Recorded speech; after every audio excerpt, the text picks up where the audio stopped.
Hi, it's me again with CorelDraw tips and tricks. This is actually part 3 with a clone. I've done several videos in this, and if you haven't watched part 2, which is just yesterday's video, so we've got one object here. If we go to edit and clone this guy, double click on the rotation, it's already rotated 60, so we'll rotate it 120. Control D, Control D, Control D, Control D. Let's go ahead and move our box down. Now this is our clone. It says it says a group. But if we go to the interactive fill tool and we bring in another color, it does it to all of them.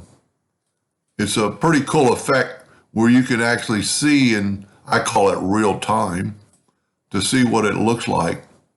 And as always, you can go up here and smooth it out and get a total different look. That's a pretty cool way of doing something. Anyway, hope that helped just a little bit. Thank you for watching.